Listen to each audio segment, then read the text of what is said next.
Hi everyone, and welcome to another edition of the Women's Climbing Symposium online talks.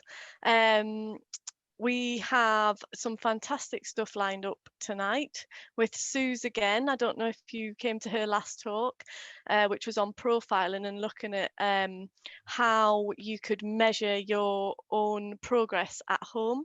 If you didn't see it, make sure you sign up for the newsletter, and I think it's getting sent out. But tonight, Suz has got a fantastic talk for us, working on how we can sort of improve our technique whilst at home without sort of climbing walls or any climbing equipment. Suz has been climbing for years and years and years. She's got a wealth of climbing experience and knowledge. She's a fantastic climbing coach and has her own climbing coaching company, so she's got loads of things to teach us tonight. So I think without further ado, Suz will be better at telling you what she's going to talk to us about tonight. So before we hand over to you, Suz, I'd just like to say a massive thank you to Adidas and 510 for helping us put these talks on. So yeah, over to you, Suz. Thanks very much. Thank you, Emma and Rebecca. Thank you so much for having me again. It's like a massive pleasure, and a big thank you to all the feedback that I got last time. That was really nice of everybody. Big shout out to all the people in Newcastle that I coach as well. What I'll do is I'll straight away start sharing my screen, because we're going to go through a little bit of a PowerPoint and a little bit of technique as in on screen before we're going to be active. And I'll share my screen. Let me, there we go. Yeah, so today's session, I thought what can be useful for people, especially when you're stuck at home with lockdown, and if you don't have a climbing wall, is there any ways that you still can train your technique? Which is, like last time I did it about profiling yourself as well, something you can do at home while not having a climbing wall or even a pull-up bar or anything. So I think that's kind of my intake, that people can still train things at home without having any equipment. What I'd like you, again, just like last time, it's very much giving you ideas how you as a person, and you're unique in that way, how you can train things. So hopefully it makes you curious, makes you think creatively on how you can train your technique at home. I actually, when I was making this PowerPoint, I realized, oh gosh, I didn't really specify that when I say technique, I do not mean rope techniques or putting quick draws in or friends or anything. Those are climbing techniques as well. I very much talk about movement techniques. So we're not doing anything rope wise. So apologies for those who signed up because they thought I would go through the rope technique. I'm not. Maybe send a message to Emma and Rebecca, and they might be able to put something on about that.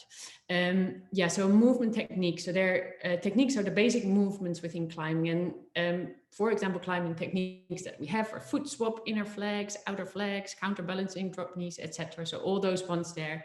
And together they make a movement pattern, basically a climb or a boulder problem. That's a movement pattern which is combined of all these techniques. Now, I'm actually not going to go into all these specific techniques and how to specifically train these techniques. We're going to do a bit more general, but I'll come to that later. However, if anybody has a question about any of these techniques on the slide, do write it in the question and answer. I thought if people sign up for this seminar and they can't stay the whole time, this is probably the slide for you to read and to remember. I don't know if anybody saw it. Over the very first lockdown in England in March, there were a few YouTube live conversations between Udo Neumann, Alvaro Range, and Enrico, I don't know how you pronounce his name, Bastrochi. And they talked a lot about how you can do things at home, about competition climbing. They had really interesting chats together. In their very first episode, they were talking about how to climb at home, or how to practice at home as well. Basically what we're going to do today. And Udo Neumann, if anybody hasn't heard of him, definitely look him up, because he has brilliant ideas, or at least I think he has brilliant ideas. He made this mind map, and this is his mind map. So these are not my thoughts, but it very much summarizes the way I think about training technique as well. There's 4 elements when you train your technique at home you should take into account. First of all, take ownership of what you're going to do. You learn best if that what you're learning is something you want to learn or you came up with. So if you come up with something in your home, you're like, right, I'm going to try this sequence and this, and that's yours, it's much more likely you'll learn it. So that taking ownership of it is important, instead of somebody telling you or me telling you, you have to do this. So taking that ownership, keep that in mind. Then try and always put something on your optimal challenge level. So if you make something really easy, you don't learn as much. Or if it's something really, really hard, that's not ideal either. You need to be just enough that it really challenges you, but you can probably just reach it with a lot of practice. So that optimal challenge point is important. If you can do something once, you haven't learned it yet, repeat it till it becomes easy. So whatever you set yourself might be tricky at the start, but keep repeating it till it becomes easy, and then it's yours, then you've learned it. And then this last point I think is really interesting, especially nowadays.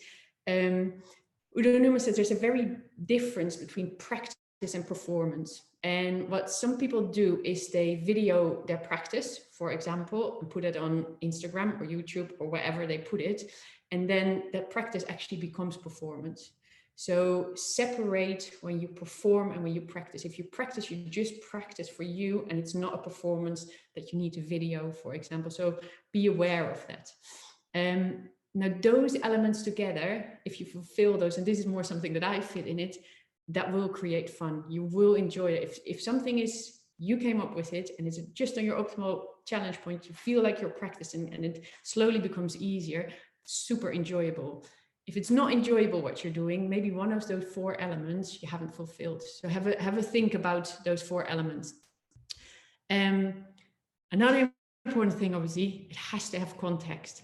If you think, right, I'll just make a drawing then at home, because that's a technique and I can make it really tricky, that doesn't relate that much to climbing.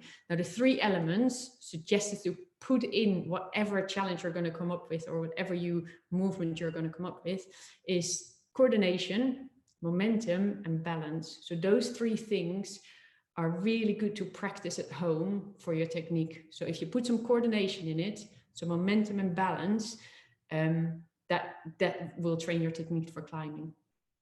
I can't see, can I see that there is a, oh yeah, no, I can see a question. I think if there is a question, I'll move through these few slides first and then remember your question, and I'll go through that later. But yeah, so those 4 points: take ownership, optimal challenge point, practice, don't make it performance, and repeat till it's easy. Now what we're going to do today is I'll talk a little bit, and I got my little helper is at hand again as well. You made some pictures of this wooden person. We're going to talk a bit of basic supporters because that's massively obviously important within climbing, and balance. And then I'm going to set you off with some creative practices, and this is just up to you. And hopefully within the chat, maybe people have brilliant ideas already about what they can do at home or what they do at home. Hopefully you can use this platform to share some of those ideas as well. Right, I'm going to stop sharing because we're going to do a few things first. Right. Okay. What I'd like, it's a shame I can't see you, so I'm just going to assume you're all going to do this. Let me have a look at the questions. Is there questions? What do you mean biking technique? Yes. I think a lot of these terms, it's just what people use. A good question. With biking, I mean like the opposing force between your feet, where you push with one and clamp with the other. So when you're in a roof and you push with one foot and you clamp with the other, we call that biking. I'm sure other people have totally different names for those as well. Same with inner flag, outer flag, and counterbalancing. I think some coaches use them differently. Right. Okay, what I'd like you to do, now I'm going to do 3 things. They're not necessarily related with the balance and basic support just yet, but just I find the body fascinating and the brain, so I thought I'll just do these 3 things, and hopefully that makes you feel a bit like, oh yeah, that's interesting. Okay, I'm going to move a bit back. so you can see me. What I'd like you to do is I'd like you to draw a circle in the air with your hand, just a little circle, straight in front of you. Then do the same, but this time draw the circle above your head. Very good. You can see my elbow can't fully straighten. Next to you, draw a bit of a bigger circle. Very good, and maybe a small one. And then draw one on the other side. Very good, bigger one. And down low, draw one. Now, what we just did is pretty amazing, actually. You use totally different muscles, and yet we can draw a circle no matter where. We're unaware which muscles we're actually using. We can just visualize this circle, and we can draw that circle, no problem. You can do it with your feet, you can do it with your hips. We have that mental image of the circle, and that we can do. And I think that on its own, you don't have to focus, oh, I need to tense this a bit more, now it's above my head. You just draw that circle, and that's amazing in its own. Next thing we're going to do, I'm going to move back a little bit. I'd like you, I'm not sure if you see, you're going to, I don't know if this is mirrored. I don't do, let's put your right, this is my right, I don't know if you see it as my left hand, but put your right hand in front of you and make circles in a clockwise direction. So you're going to make circles in a clockwise, oh no, sorry, I do that wrong, forget about that. We're going to do that with our feet. So I want you to stick your foot in front of you, and you're going to draw or make circles with your foot in a clockwise direction, so that way around. And keep making those circles with your foot. I'm going to let you get in the habit of circles with your foot. Keep doing this the whole time, so your foot keeps making those circles.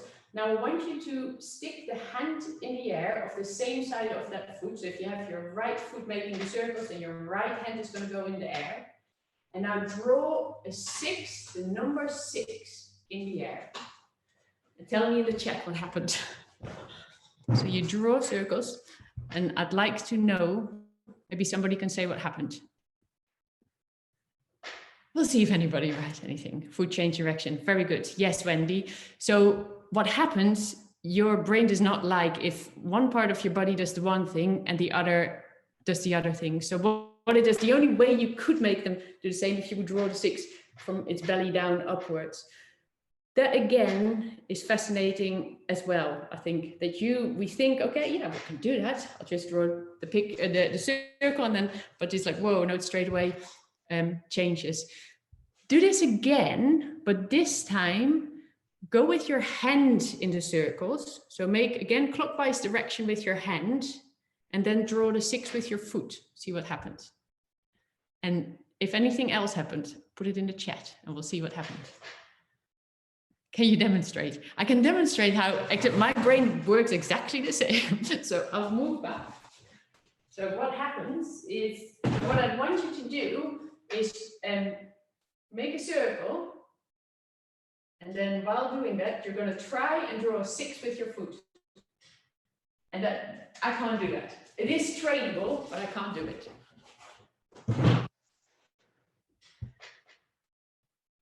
Did anybody find the foot, the hand, or did anybody feel that when you had to draw the 6 with your foot, that your foot was just not willing to draw the 6? Whereas your hand draw the 6, but the foot comes afterwards. I don't know if anybody had that feeling like, gosh, yeah, but the 6 went with my hand and my foot just followed. Whereas I found it really, really hard to draw that 6 with my foot to keep my hand. Yes, everything stopped. Yeah, but probably the same with me. One of the things is that we're much more focused on what happens. We're much more, I don't know, the communication between our hands is much quicker. So whatever happens with our hands, that's much faster. So we control that quicker. So we kind of forget about our feet. So our hands overruling, so many nerves there, that overrules. And I think that on its own within climbing is an important thing to remember. Like sometimes if you have to toe catch and you at the same time have to catch something with your hand, you tend to forget a bit about that foot, and that is something you really have to train. So when we later on, or when you later on set challenge and you know, like, yeah, oh, always my foot, I can never catch my foot at the right time. Maybe these kind of things where your hand has to do something and at the same time your foot has to do something. Those things you can practice at home, even if it's, I don't know, juggling or hanging on a bar, and then your foot has to do something at the same time. So you need to be creative and try and trick your body, or teach your body to still keep focus on that foot as well. Okay, last one we're gonna do, and again, this is all more to make you aware how tricky movement can be, is I said before, our brain does not really like two parts of the same side of the body moving in different directions. However, opposite sides, pretty okay with. So what we're going to do is we're going to draw circles in an opposite direction. You can either go outwards or inwards. So do that for a bit, and I think that should be okay for most people. So they go both inwards. Keep doing that. Now, while doing that, slowly start crossing your hands. I want you to cross them quite far and keep making those circles. And now look at one of the hands. Does anything happen? You keep doing the circles. Again, put in the chat if anything interesting happened. So you draw the circles, you cross your arms, and do you feel like anything is changing, or can you just, yeah. And could you still, Chris, continue doing the afterwards?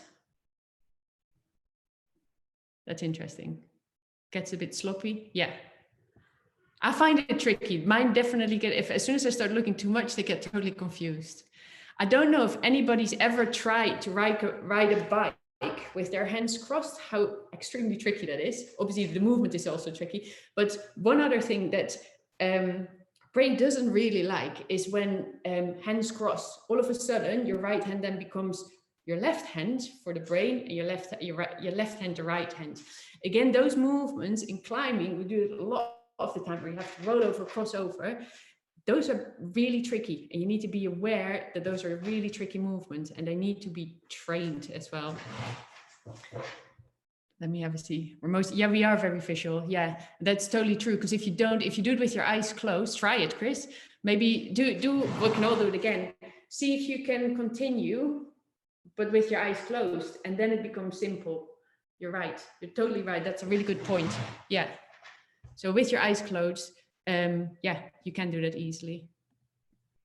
Very good point. And it's probably another thing. Again, it's like that could be a whole new webinar about vision and how that impacts our climbing as well. Like it's good point. Okay. Right. I'm going to give you, we'll play a little bit of music. For those who don't have any fruit yet present, I'd like you to get either 2 tangerines, 2 apples, similar size, 2 oranges, 2 balls, fine as well. Tennis balls, fine. Preferable just something that's similar size. This is a bit easier because they're a bit easier to balance. So I'm a bit cheating by taking these ones. But yeah, 2 tennis balls are great as well. Right, let me give you the tune. I'm going to give you like 10 seconds to get them if you don't have them yet. For those who don't know this was normally the interchange song. Okay, that will do. Yeah, so take anything similar size. What we're going to do, what I want you to do, really simple to start with, is throw them exactly the same height. Throw them exactly the same height. Let me know if that didn't go the first time.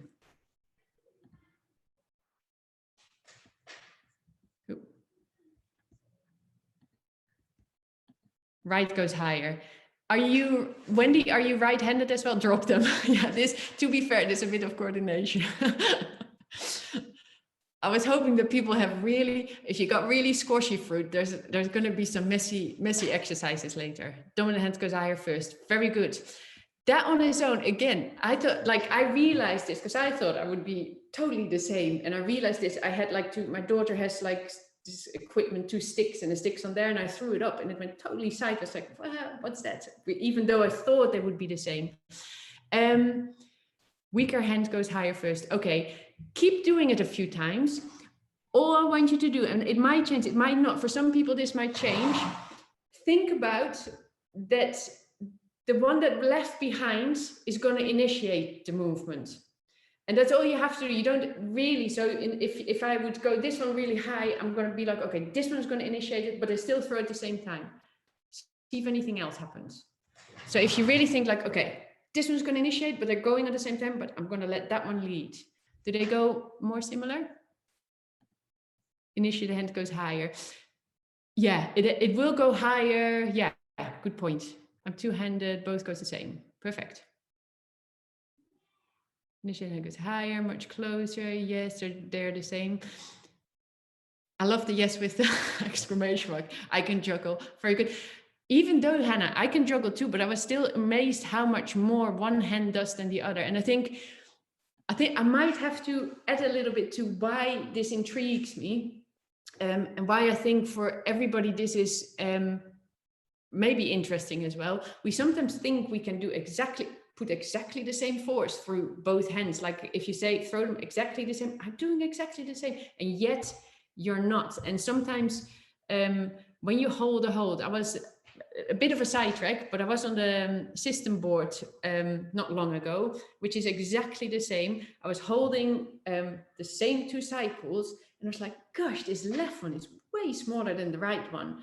Whereas it wasn't, they were exactly the same size, and I had to reset. It's just the feeling my left felt as if it was smaller, whereas it wasn't. And I think those things, well, I find them really fascinating. And I've got a way now how to retrain the buttons, again, another sidetrack, to make them feel equally as big. Let me have a look at the chat. Okay. What we're gonna do next, I'm gonna share the screen again. And I'm going to go through a few things of base of support. And I think I need to apologize for those who know a lot about it. Chris has tried with his eyes closed. That's totally different as well. I think it's really good if you know the route really well, a boulder probleming and over, and then try and do it with your eyes closed. Yeah, that's a total different level again.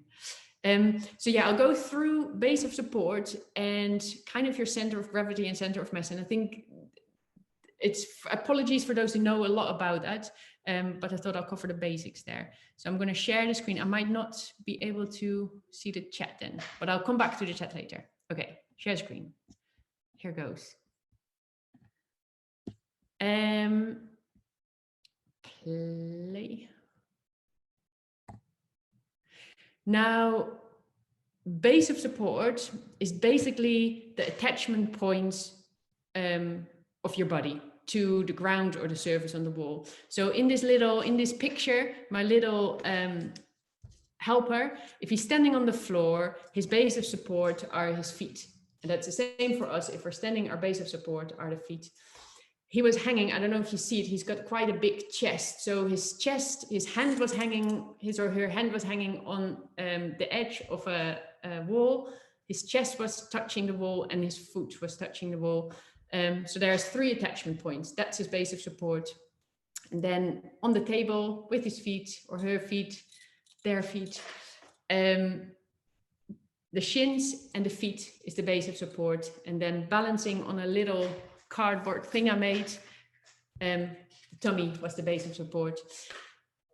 Now these, and I'm gonna extend on this, but just for the time being, so these attachment points that we call the base of support, and we want our center of gravity to be within that base of support, to be in a stable position, in a balanced position. And I'm gonna have to, for all those physicists out there, and they'll probably cringing because I say center of gravity and center of mass, I use them interchangeable. I'm very aware they're different, but it just makes it easier to talk about it that way. Okay. So the balance point of an object, I'm going to call it, I'm just going to call it the center of balance, or the center of gravity is that point where it's in balance. And you can see in this little picture, if the creature, the wooden man, had his hands further out, the balance point moves a bit closer to his chest than when the hands are closer together. However, in a standing position, if you look at it, both, no matter how he stands with the hands up or down, that center of mass will fall within the base of support. And therefore, this creature can stand up, or this wooden person can stand up. Hopefully that is okay. It's really hard because I can't see the chat or can't see people, but I hope that's all clear. So if your center of mass or your center of gravity falls within that base of support, you're in a stable position. Now, in climbing, it makes it easier for me if I draw like imaginary pictures of my base of support. So if I draw an imaginary line from my base of support upwards, then I can see very vividly that that center of mass falls within there. In that triangle, in that hanging one, that's probably a more interesting one. I can also see that star, that center of mass, is within the triangle, so therefore it's stable. As soon as that star would fall outside it, then it wouldn't be stable and it would fall over. And I can tell you, it was really hard to get this hanging upside down and balanced on this little thing. It was not easy. Okay, now, one of the things, and I'm going to switch this off in a second because we're going to try a few things. One of the things that I think is really important, and what you more than anything can try at home, is getting sensitive for where in your body, because that center of mass keeps moving about in the position you're having. So it's not a fixed point, unfortunately, because that would make life a whole lot easier. It moves about. If you move your arms up, your arms to the side, you're hanging upside down, that point moves about. But you need to get a feeling for where it is and how that relates to your center of, or your base of support. So what we're going to do, I'm going to stop sharing. No, I'll say it first and then we're going to stop sharing. We're going to stand with our bums against the wall and our ankles and our hands next to our body, just like in picture one. And then you're going to slowly move forward till you feel like, I'm tipping over. That point where you feel like you're tipping over, your center of gravity just falls outside the base of support. Then we're going to do the same, this time with your hands in the air, and then move forward again and feel for you, did you fall sooner or not? Then we're going to do it one more time, just to kind of enforce that feeling. We're going to start with our hands in the air, and as soon as you start feeling that you fall, you bring your hands down and see if you could go any further. So I will stop sharing. I'll demo. Here goes.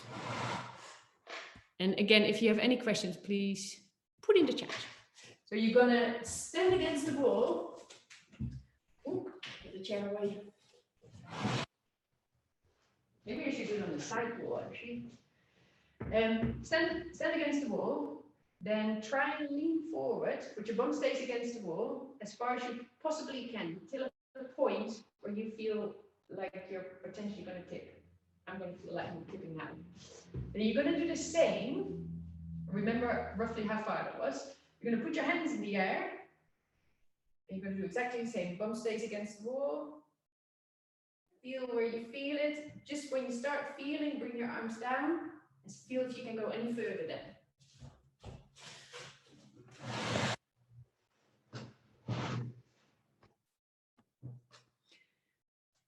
I'll give you, did anybody feel that they could go further with their hands down? It's probably the main question. Did you feel a difference and did you feel that tipping point? Could go further, perfect. That is and I think hands down, yeah.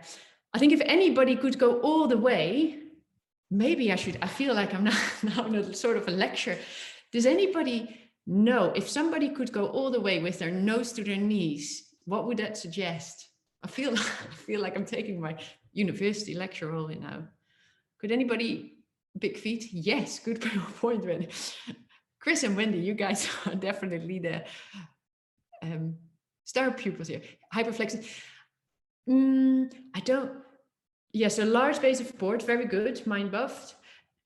Or their center of mass is really low. Imagine your center of mass being in your thighs, for example. Oh, could go down, back, could bend with arms down, could hardly go to life 45, them up, yeah.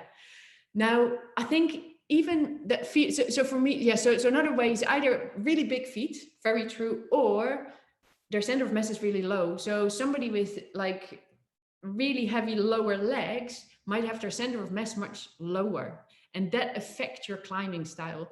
If you have your massive shoulders and your center of mass is a bit higher, that can affect your climbing style as well. And I think you need to be aware. And I think somebody in the chat just said, like, wow, what a difference. Now imagine how that is on the wall. Most of the time we have our arms above our head. If you're undercut, you don't. But I think being aware that there's a difference, and you don't have much, if you're on a slab and your arms are above your head, you can't lean a whole lot because it will spit you off. So sometimes bringing your hands a bit lower might help as well. But again, this is very much for you to feel what you're, because everybody's is different. Oh, I got some questions. Let me have a look.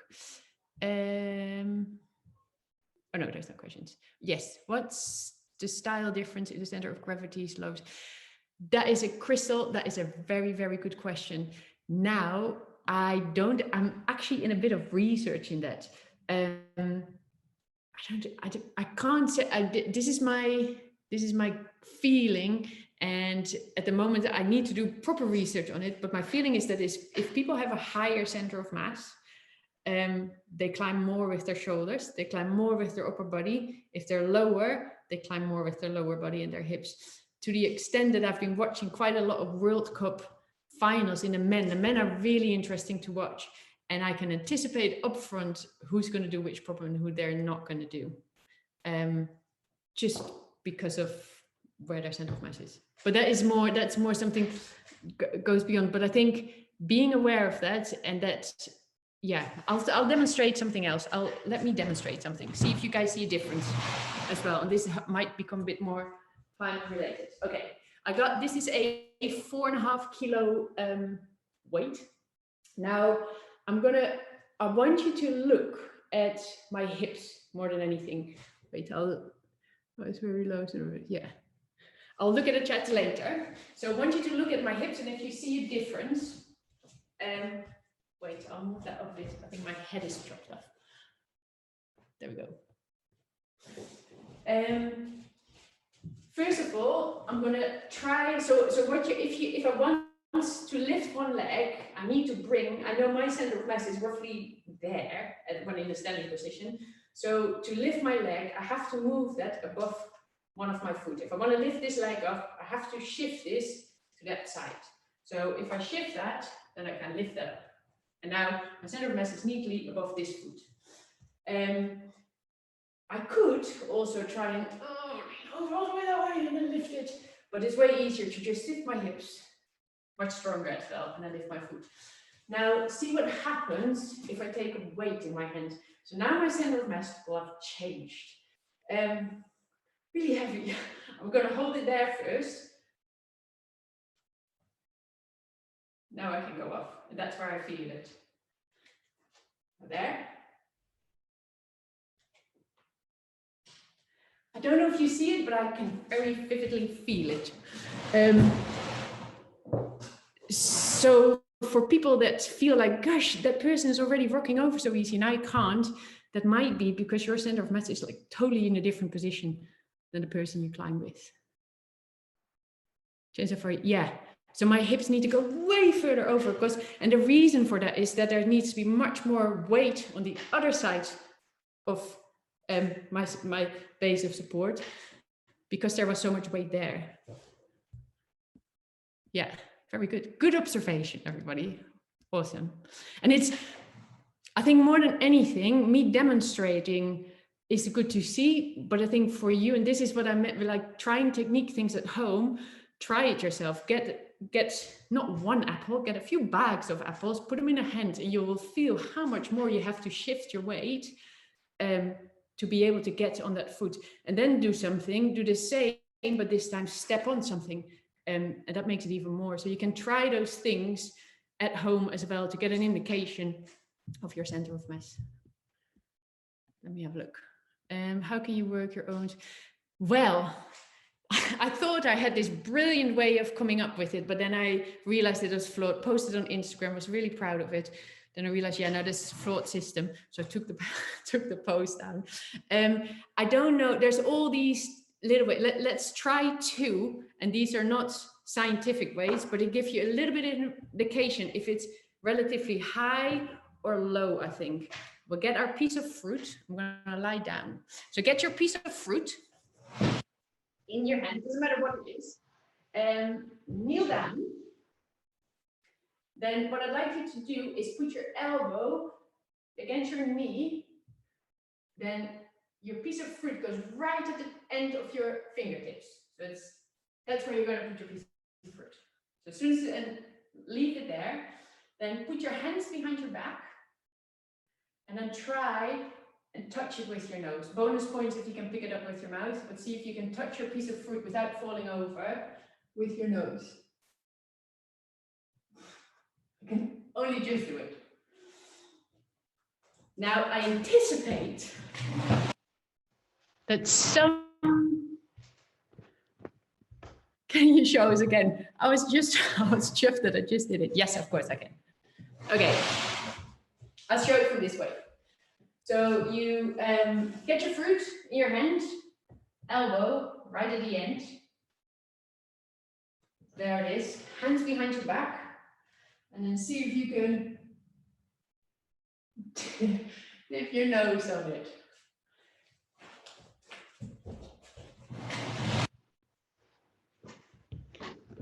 If you, now you obviously want to know what happens, headbutt of the floor. Sorry, Izzy. Izzy, you're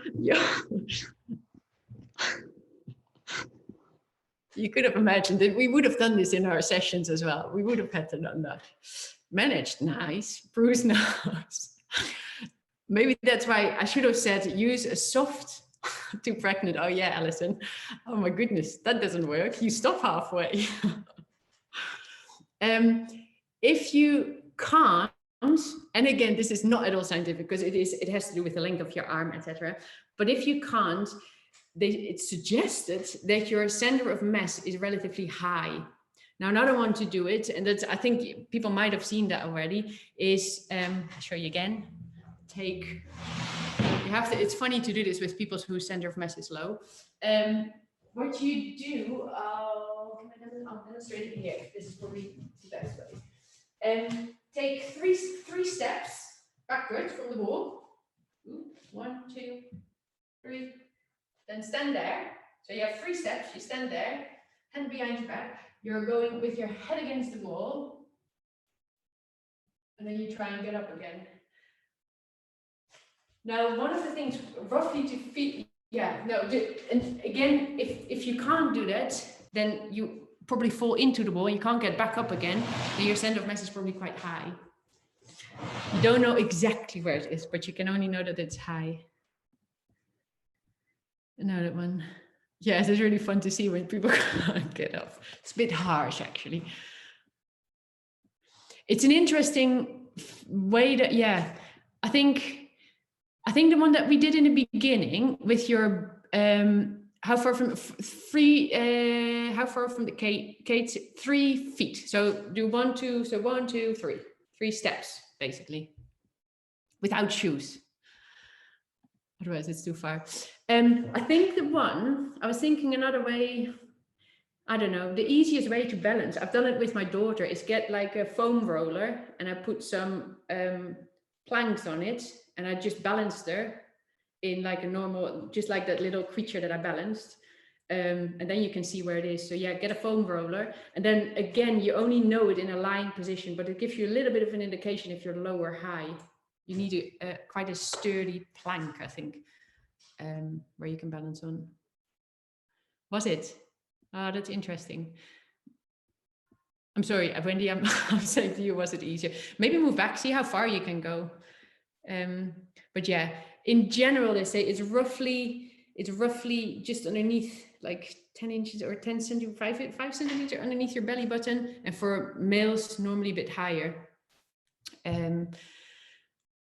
I think one of the things, I'll leave this for now as well. But I think that's something to be aware of. And if you, a person that can never feel that you're up above your feet, maybe that is because it's quite higher center of mass, and then you might have to shift more of your upper body. So don't leave that behind, and finding that balance point. Yeah, I must admit, I find the orange way harder as well. Well, I had to use the fruit again. We're actually going to use it a bit more. Right, I'm going to share my screen one more time, and then we're going to go on to some challenges, unless there is questions. No questions this time, actually. Okay, let me share the screen. Here goes.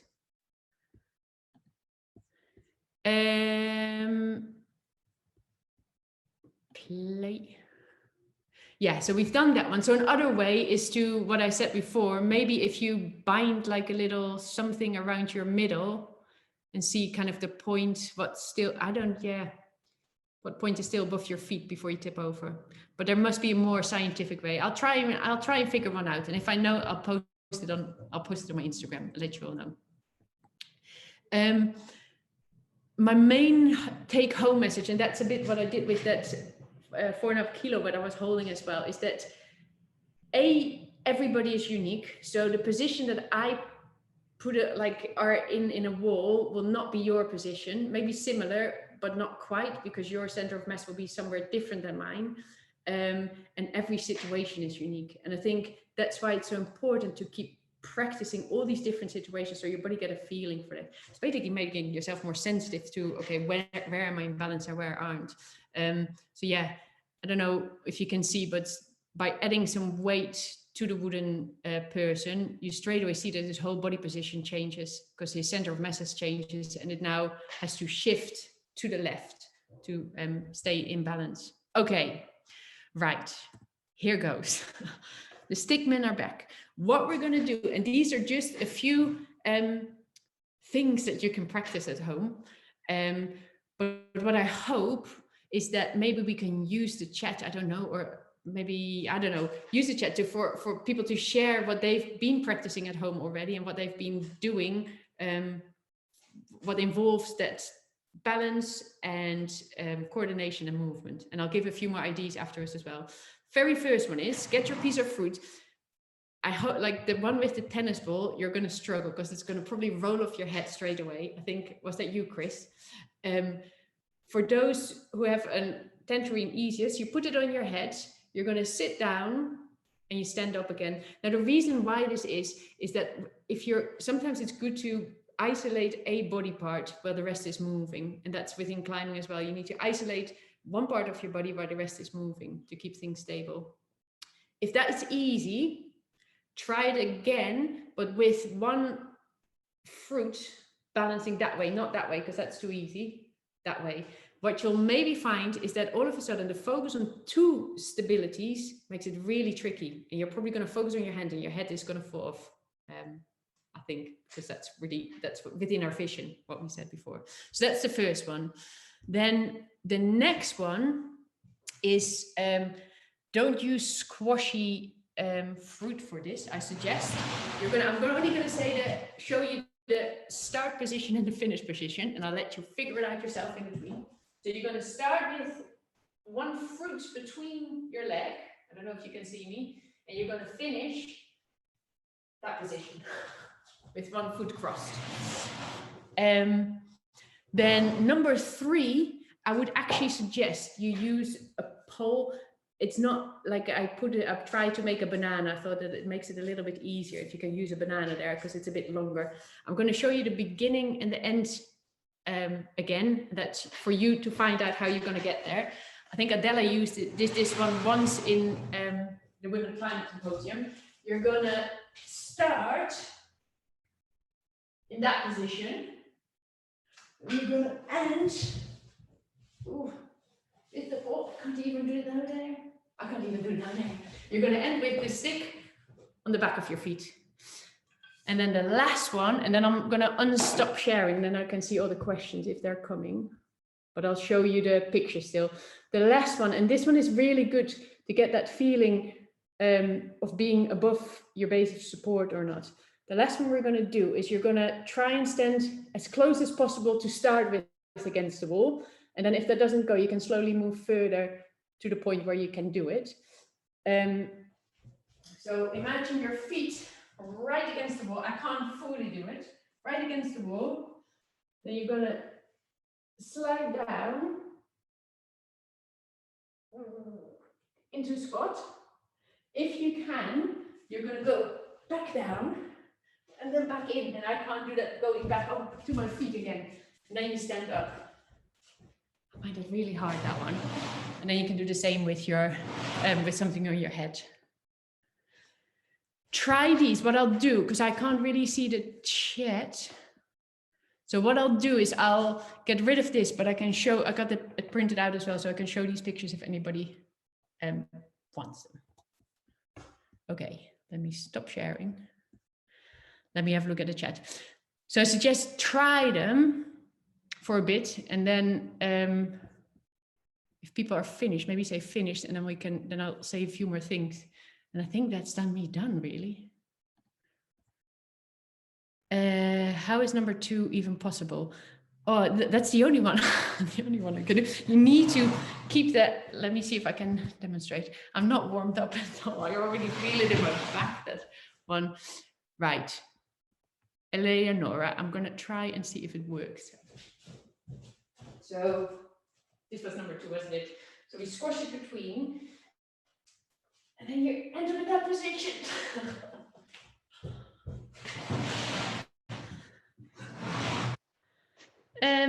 At the moment, I don't care whatever you do. You can do, this is for now, do whatever you want to do to go from A to B. And then later we can go through, okay, what should you look for?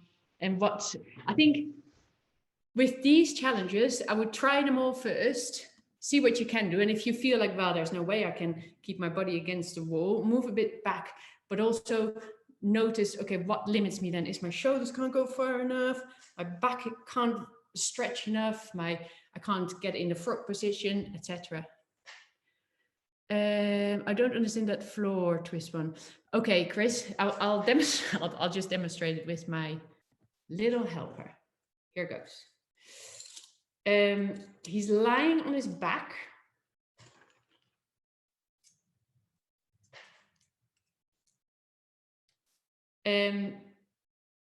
With the stick on his legs, then he has to keep the stick on his legs by slowly twisting his body around, and then you end up that way. Oops, sorry. So the stick stays on your feet, but your body rotates. So you go from on your back onto your tummy, and then you could go back again if you wanted. Does that make sense? And I think a stick is better to start with. Chris, was that okay? So you start on your back and you roll onto your tummy, but the stick stays onto your feet. So that is like a stable position. So you roll around it. Perfect. Sounds impossible. No, it is definitely possible.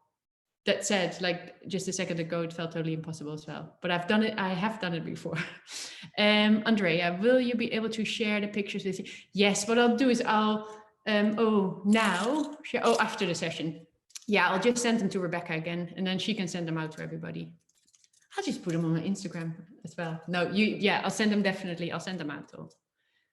In the Stickman one, a bit like the shoe challenge. That are on TikTok. Ooh, Wendy, I don't know the shoe challenge.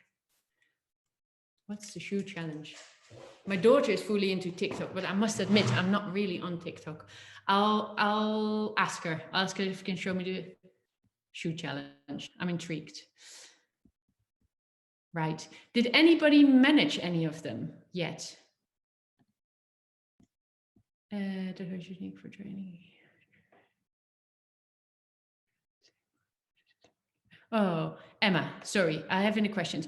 What was your technique for training your brain to make holds feel the same on both sides of your system board? Okay, now I'm going to have to say, do not try this at home because this is totally experimental. So what I do is I use a mirror.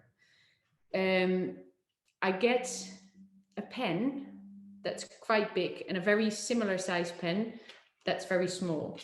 And I touch the small one with my hand that's not so sensitive, and the big one with my hand that is sensitive, but I look through the mirror. So what my brain is thinking, I feel something small, but it's huge. And it is spooky how well that works. But I'm not going to suggest you to do this because This is all experimental, and I wouldn't want anybody doing something that they shouldn't do. So yeah, but that works for me. You need to work on all of them, Heather. Me too. I think it's good. I think the reason why I did a few of these, and what I hope you get from this session is that you can create anything at home as long as you do some balancing in there, some movement and coordination. So another thing, I'm just gonna, I'll look at the chat in a sec. I'm just gonna say a few more things. I think what is really interesting, and he's definitely, if you don't follow Udo Neumann yet, or if you haven't read anything of him, it's so worth looking him up, because he has brilliant ideas about creatively practicing. So for example, one thing that he often says is like hanging on a fingerboard is great, doing pull-up great. However, when are you in a climbing position where you just hanging on a fingerboard or doing a pull-up? You never are in that position. You always move. So you're training to be perfectly a stable base, and your center of mass is perfectly within it, but that's not really climbing. In climbing, you move. So why not try and while doing that, juggle one ball, hang on one arm and juggle a ball. So you have to kind of constantly move and keep that stable. Or why not try and balance something on your feet or on your hands, so you have that stability. So add some coordination to your strength training. And I think that's a brilliant tip, really. And that's already technique training. Let me look at the questions. Should the apple be behind the moving or the static knee? Static knee. Yeah, the moving knee, no. The moving knee, it will fall out. That would be TikTok hit, I reckon, if you can do that, if you can keep it behind the moving knee. Static knee. Is there any more? Great, okay. Yeah, that's definitely Riley, then it will fall on the floor. Let's have a look at the chat. Working external rotation awareness.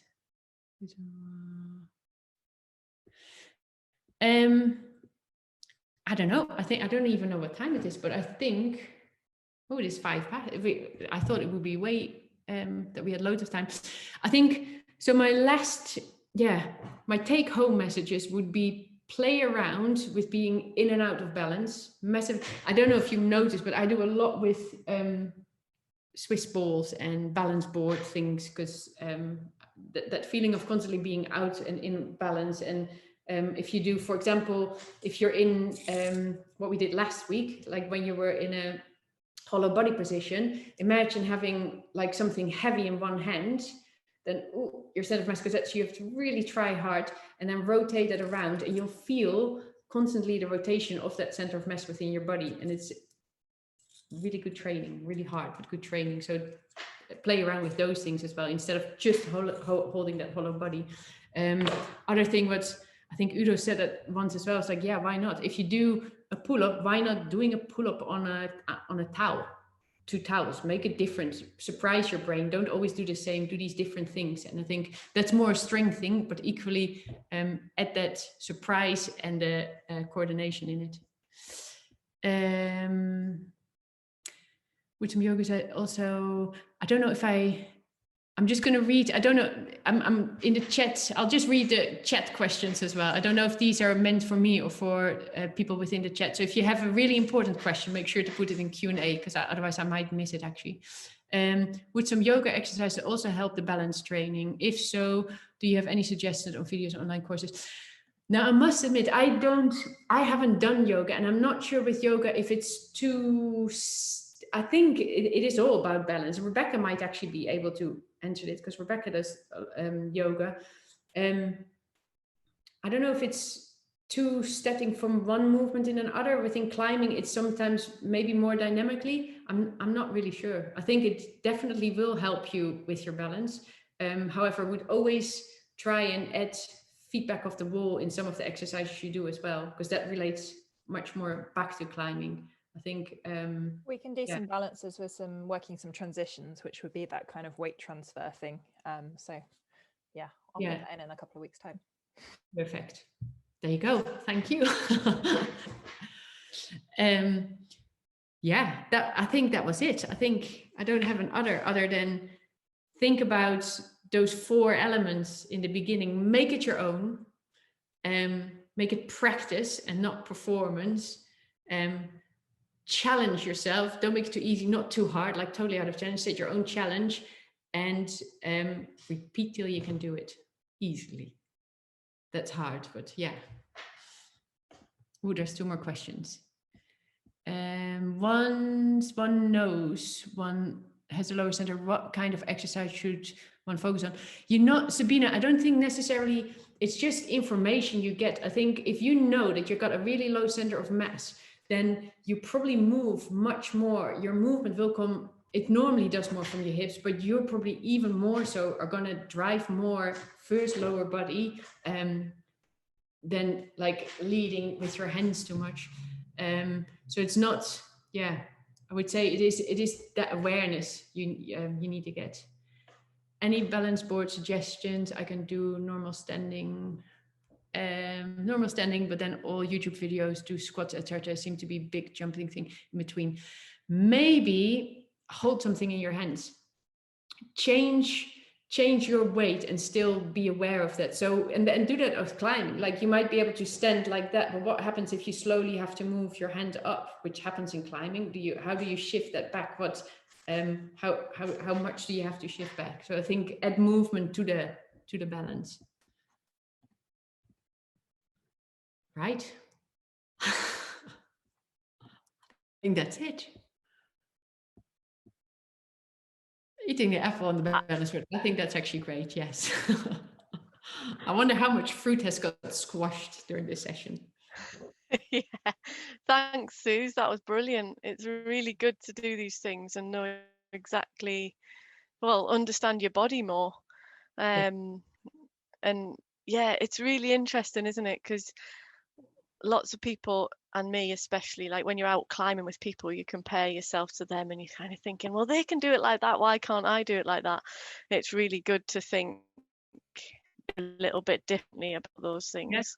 Yeah, I think that more than anything, you're very different, but by doing a lot of these things, you'll learn your own body much better, and therefore you know, okay, them being in that position means that I probably have to be in this position, because I know you can even learn from others in that way. Yeah, that's really important. Yeah, and it's really interesting as well, because some of these things I have done in the past and I can't now. So I'm wondering if my center of gravity or whatever has changed slightly since having Tommy. Yeah, so it's really interesting to do them again. And I think it links back to your last talk as well. So if anyone hasn't seen that, it's worth watching, because it does link together a little bit, in my opinion. No, it does, because that's the bit, all those exercises help then again as well to create that stability as well. So yeah, you need those. Yeah. Chris, and one more question: would moving core work be really useful?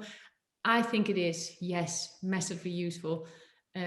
Yeah, definitely. I think again, there's like got all these things for research as well, because some of those top climbers, it's like, how do they do that? And I'm convinced they have like really cross-sectional core. It's really strong of some of them, because they seem to be able to control both upper and body amazingly. And yeah, that's definitely in there. So yeah, core. I think that hollow body, try it at home, have a hollow body, get a bag of apples and see if you can like transfer that around, and you'll that's a good workout. So first it was everybody sold out of fingerboards for lockdown 1, and now it's going to be apples for lockdown 2. Nice. Thank you so much. Yeah. Thank you, Suz. Bye-bye. Bye. Bye.